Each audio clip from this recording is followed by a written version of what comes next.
वैदिक शिक्षण पद्धतीमध्ये दोन प्रकारे शिक्षण दिलं जात होतं. एक म्हणल्यानंतर हे आश्रम पद्धती आणि दुसरं गुरुकुल शिक्षण पद्धती.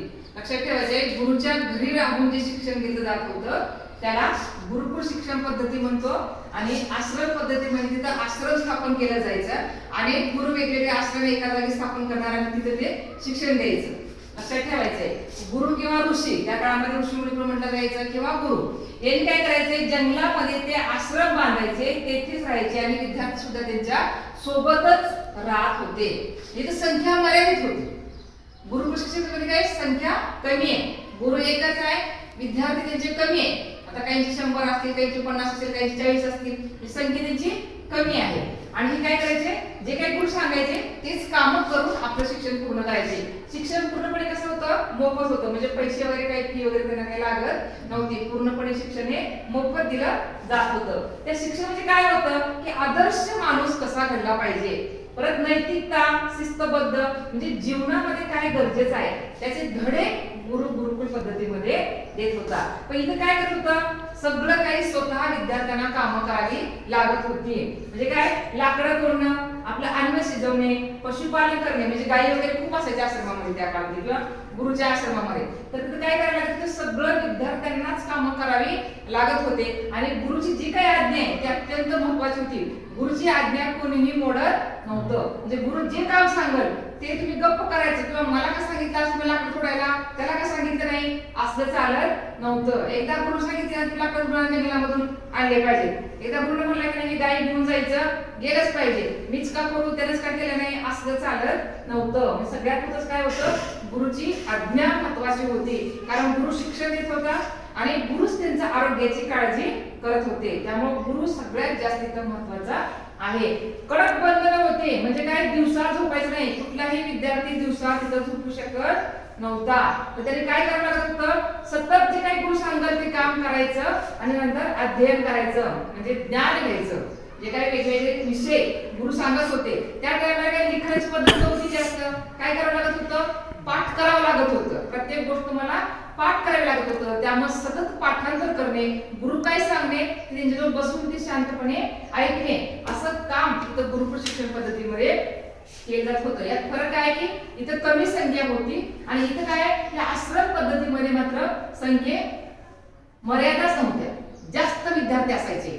यासाठी की शौनक गुरुच्या आश्रमात जवळजवळ 10,000 विद्यार्थी शिक्षण घेत होते. म्हणजे संख्या मर्यादित नव्हती, तर संख्या मोठ्या प्रमाणामध्ये होते. आता 10,000 म्हणजे खूप विद्यार्थी झाले आणि त्यांच्या आसपास खूप गुरु पण असायचे. एकच गुरु नाही, अनेक गुरु असायचे त्याच्यामध्ये वेगवेगळ्या प्रकारे शिक्षण द्यायचे. म्हणजे महाभारतामध्ये अशी नोंद केलेली आहे की शौनक गुरुच्या आश्रमामध्ये 10,000 विद्यार्थी शिक्षण घेत होते. आता बनारस, पाटलीपुत्र, कनौज, मिथिला, कांची, नाशिक या ठिकाणी असे मोठे मोठे आश्रम त्या काळामध्ये विद्यार्थ्यांना शिक्षण देत होते. म्हणजे हे ठिकाण होते मोठे मोठे त्या काळामध्ये. तिथं काय शिकायचे विषय, तर वेद, इतिहास, पुराणे, नीतिशास्त्र, खगोलशास्त्र, गणित, गायन, वादन, नर्तन म्हणजे काय, नृत्य करणे, लष्करी विद्या म्हणजे कसं तुमचं सैनिक कसं असलं पाहिजे, संघटन कसं करायचं, तुम्ही तलवार कसं चालवायच्या, कशा पद्धतीने युद्ध करायचे, युद्धाचे डॉक्टर्स काय असायचे, सगळं याच्यावर शिक्षण तुम्हाला दिलं जायचं होतं. आता तिथं काय होत्या, वेगवेगळ्या शाखा होत्या. आता आपण कसं म्हणतो आपल्याकडे इतिहास आहे, भूगोल आहे, राज्यशास्त्र आहे का नाही, समाजशास्त्र आहे, अशा ह्या काय आपल्या सगळ्या शाखा आहेत, ठीक आहे, वेगवेगळ्या शाखा शिक्षण देणाऱ्या. तसं त्या काळामध्ये सुद्धा विविध ज्ञान शाखा होत्या. आता अग्निस्थान म्हणून काय होतं, प्रार्थना मंदिर, जिथे यज्ञ केलं जायचे, यज्ञ करायचे, होम करायचे, ते काय म्हणायचं, अग्निस्थान म्हणायचं. इथं प्रार्थना केली जायची. आता ब्रह्मस्थान ही शाखा आहेत, लक्षात ठेवायच्या. इथं वेद विद्यार्थी जायचे, वेदांचं ज्ञान, जे 4 वेद आहेत ना त्यांचं बारकाईने ज्ञान तुम्हाला ब्रह्मस्थान या ठिकाणी दिलं जात होतं. त्यानंतर विष्णुस्थान, इथं राजनीती, दंडशास्त्र, अर्थशास्त्र आणि व्यापार कसा करावा हे लक्षात ठेवा. हे काय आहे, आता इथं आपण म्हणतो अग्निस्थान म्हणजे इथं यज्ञाची माहिती कुणाला दिली जायला पाहिजे, फक्त ब्राह्मणांच्या मुलाला दिलं जायचं आहे का नाही. आता इथं वेद ज्ञान असतं त्यांना दिलं जायचं, म्हणजे ब्राह्मणाचं शिक्षण वेगळं होतं ब्राह्मणांच्या मुलाला. जे क्षत्रिय होते, जे राजकुमार तिथे यायचे त्या राजकुमारांना शिक्षण वेगळं असायचं. कारण राजकुमार काही यज्ञ करत नव्हता, राजकुमार काय करणार, लढाई करणार, युद्ध करणार, त्यामुळे त्याला काय दिलं जायचं, युद्धाचं ज्ञान दिलं जायचं त्या विद्यार्थ्यांना. त्यानंतर इथे काय आहे, महेंद्रस्थान, इथे शस्त्रविद्या, इथे क्षत्रिय विद्यार्थी होते त्यांना शस्त्रविद्या द्यायची. आणि कार्तिकी स्थान म्हणजे इथं युद्ध सैन्य याविषयी सगळे बारकाईनं त्यांना ज्ञान दिलं जायचं.